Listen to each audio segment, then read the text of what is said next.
안녕하세요, 여러분. 재테크하는 월급쟁이입니다. 금리 인상과 주식, 부동산의 관계, 자산 거품의 붕괴와 부의 재창출, 궁금점 문의는 아래 메일로 해주시기 바랍니다. 모든 투자의 책임은 본인에게 주어지며 본 내용은 투자의 참고 자료로만 활용하시기 바랍니다. 네, 어제 드디어 금리 인상이 진행이 됐습니다. 어제 0.25%가 또 올라서 5월달 금리가 1.75%가 됐습니다. 연말의 기준금리 2.5%까지 도달할 수도 있다. 이창용 한은 총재가 물가 상승 우려에 금리 올리기로 결정했고, 빅스텝 가능성은 낮지만 4회 연속 인상을 할 것이다. 10월 또는 11월 추가 인상 전망, 물가 상향이 높다면 내년에 2.75%까지 갈 수도 있다. 한은이 기준금리 인상함에 따라 시중은행들은 계속 예적금 금리를 줄줄이 올리고 있습니다. 대출금리도 올리고 있죠. 자, 그러면 저희는 향후 1, 2년은 고금리 시대에 살아야 됩니다. 그래서 이 시기는 정말 큰 부자가 나올 수 있는 좋은 기회가 될 것 같습니다. 자, 그럼 우리는 무엇을 어떻게 해야 될지 살펴보기로 하겠습니다.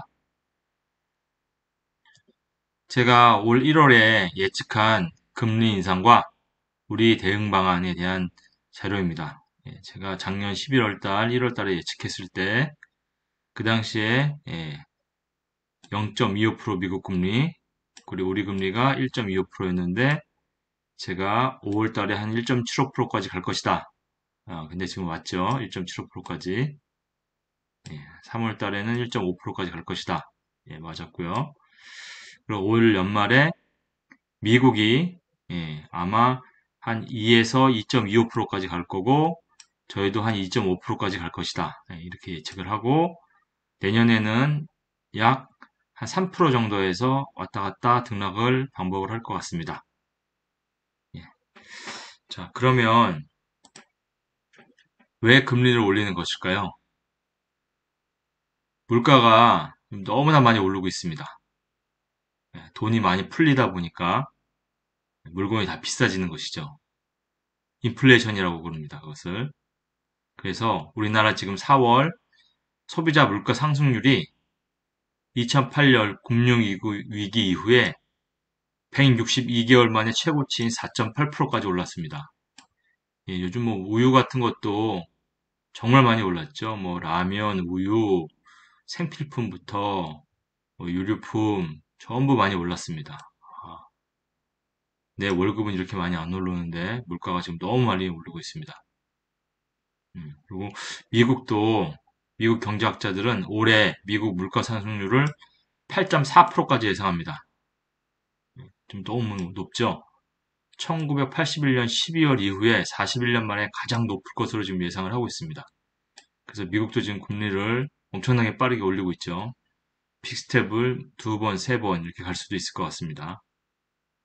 두 번째, 금리를 올리는 이유는 환율 방어 수단입니다. 예. 그리고 부채의 확대를 억제하고 자산 거품의 붕괴를 방어합니다. 금리를 올리게 되니까 금리가 저희가 작년에 낮았죠. 예. 가계대출 금리가 이렇게 낮을 때는 작년에 엄청 낮았죠. 낮을 때는 대출이 이렇게 많이 발생을 하게 됩니다.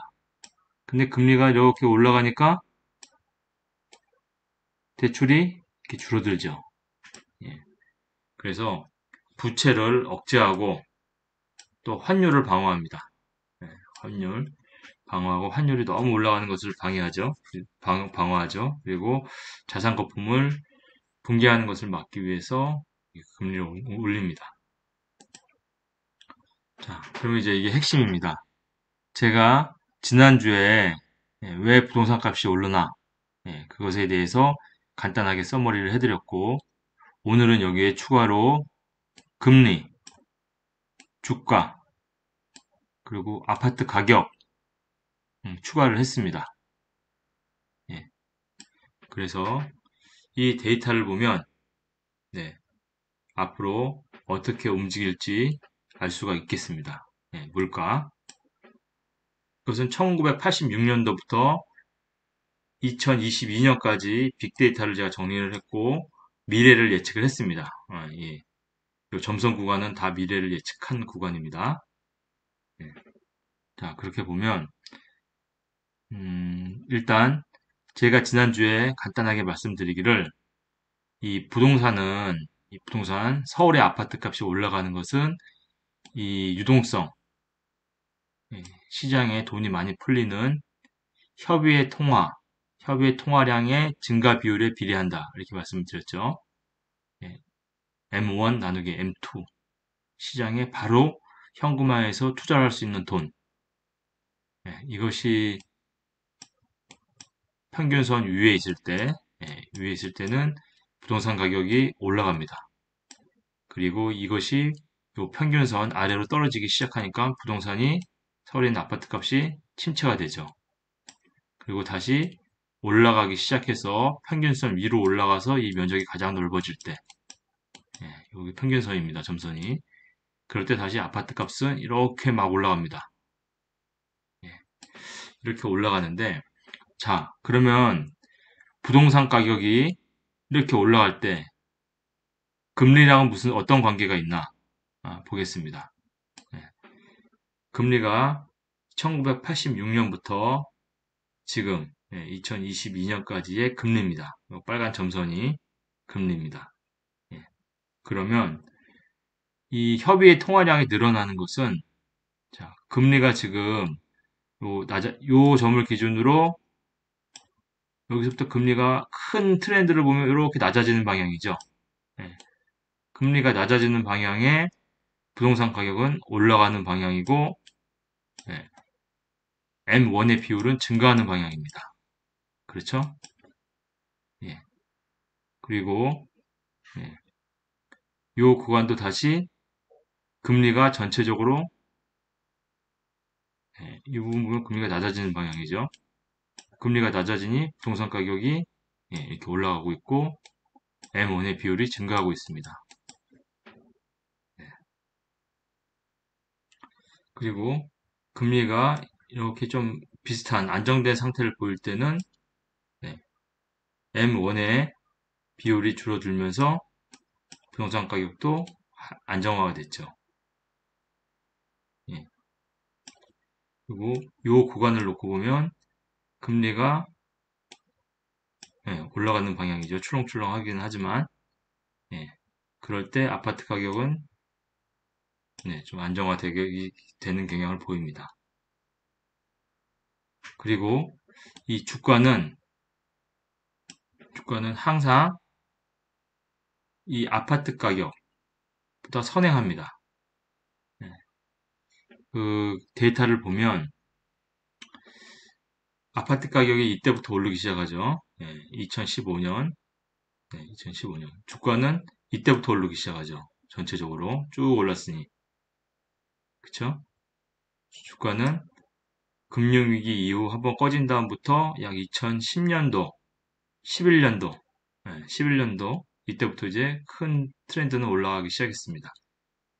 근데 아파트는 주가가 2011년도 이후에 올라간 이후에 약 2013, 4년도부터 이제 올라가기 시작하죠. 후행하죠. 그리고 이 큰 구간에서 보면 이때를 기준으로 주가가 큰 방향으로 보면은 이렇게 올라갔습니다. 1998년 IMF 끝나고 나서 집값도 이때부터 또 올라가기 시작하죠. 즉, 주가가 먼저 우상향을 하게 되면 약 2, 3년 후에 시차를 두고 부동산 가격이 올라왔습니다. 그래서 지금은 금리를 높이고 있는 이런 단계입니다.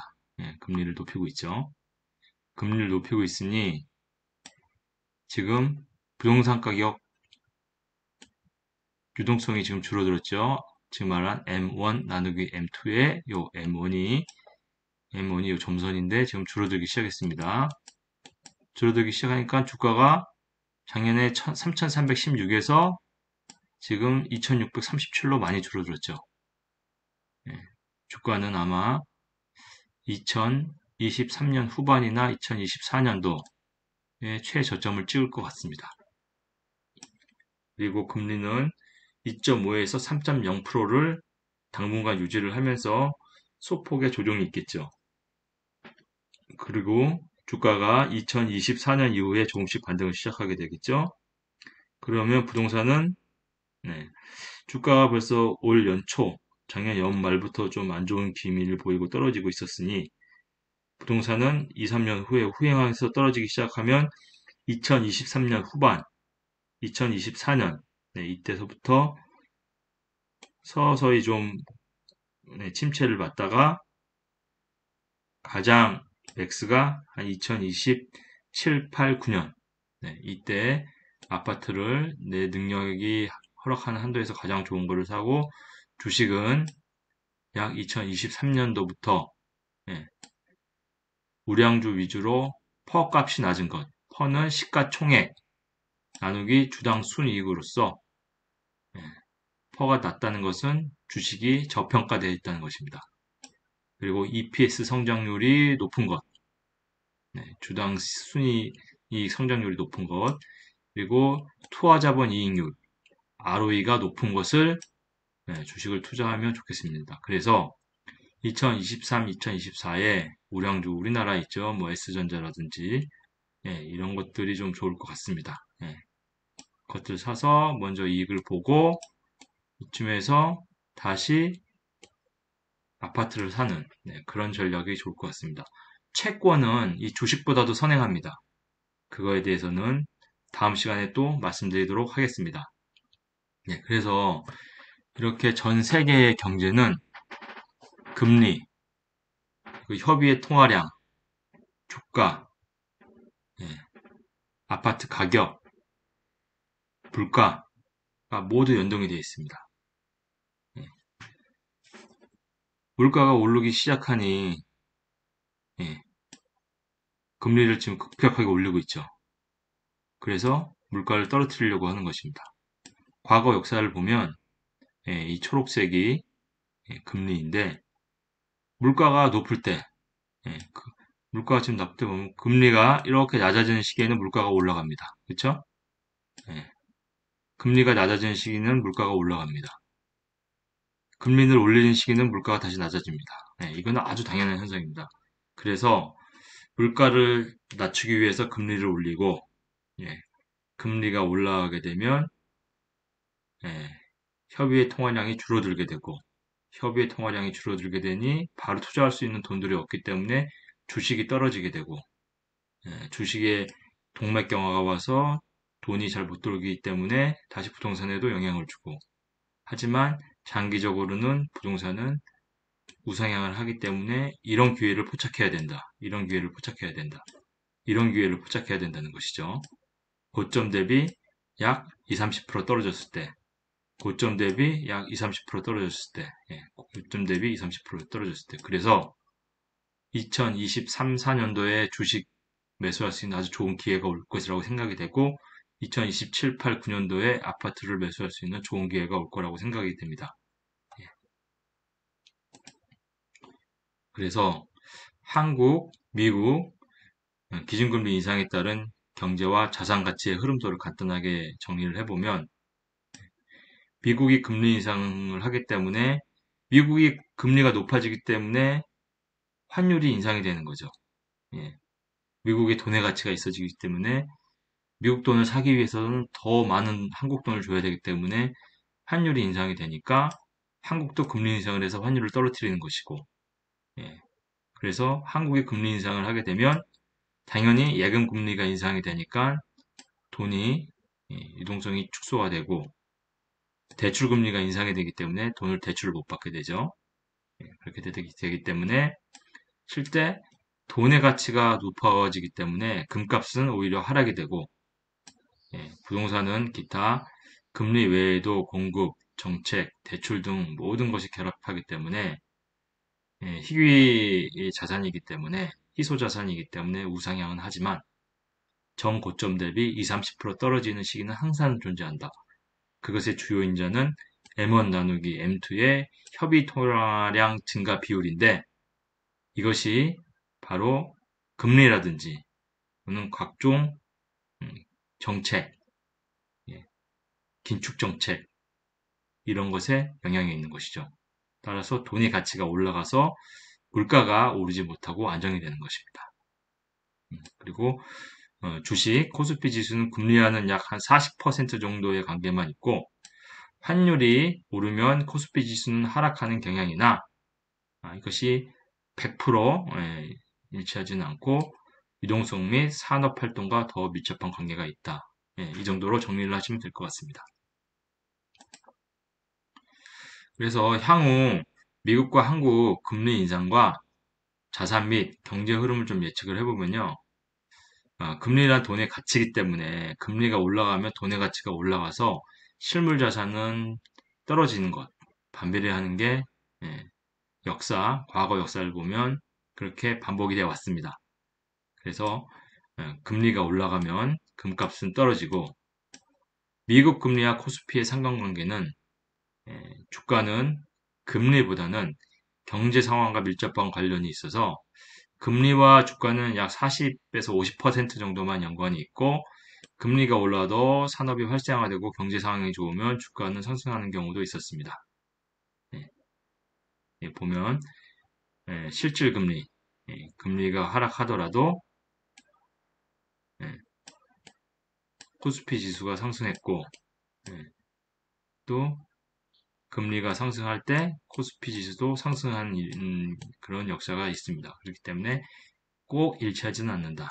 하지만 금리와 환율과의 관계는 미국이 기준금리를 인상하면 우리나라 원달러 환율이 인상되기 때문에 이를 방어하기 위해서 국내 금리 인상해야 되고 대출금리, 예금금리도 인상이 된다.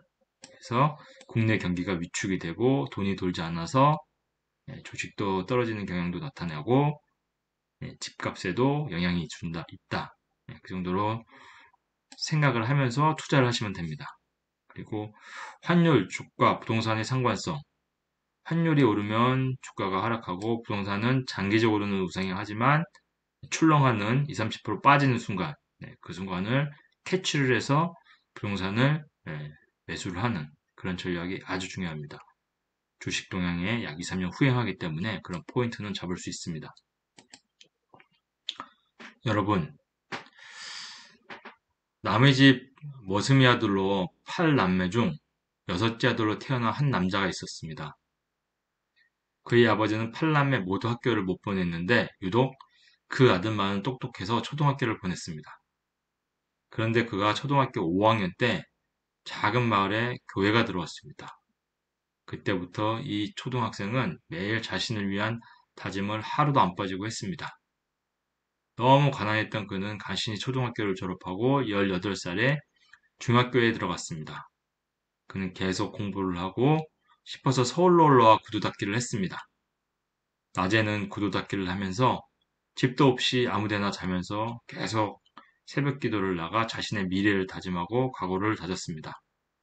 자기 자신의 처지는 비참하고 희망이 없는 구두 닦기였지만 자신을 믿고 미래를 보면 신비하게 힘과 소망이 솟았습니다. 그러면서 힘들고 배고픈 자신의 어려움을 보이지 않고 밝은 미래가 보이기 시작했습니다. 구두통을 바라보지 않고 밝은 미래만을 보았습니다. 쓰레기통에 버려진 밥을 주워 먹고 신문팔이 등을 하면서 야간 고등학교를 거쳐 대학을 다녔습니다. 그러다 어느 날 마음의 감동이와 덴마크 국왕에게 편지를 보냈습니다. 저는 한국 농촌을 위해 일하고 싶은데 농사가 발달된 덴마크에서 공부하게 해주세요. 그런데 정말 기적처럼 국왕은 그를 초청했고 그는 장학금으로 덴마크에서 공부했고 박사학위를 받았습니다. 구두닦기에서 박사가 된 그는 바로 건국대학교 부총장을 역임한 류태영 박사입니다. 대단한 분이시죠. 여러분, 여러분 이렇게 간절하게 무언가를 위해서 도전하고 기도하고 피나는 노력을 해보신 적이 있습니까? 앞으로 저와 함께 이런 인생을 살도록 매일매일 각오를 새롭게 하고 도전했으면 합니다. 네. 다음 시간에는 이런 앞에서 설명한 큰 트렌드를 보고 지금 주식, 부동산, 채권, 자산 시장이 어떻게 변하고 있고 미래가 어떻게 될지 예측해 보겠습니다. 오늘 내용이 도움이 되셨다면 구독과 좋아요 부탁드립니다. 감사합니다. 여러분 힘내십시오. 화이팅입니다.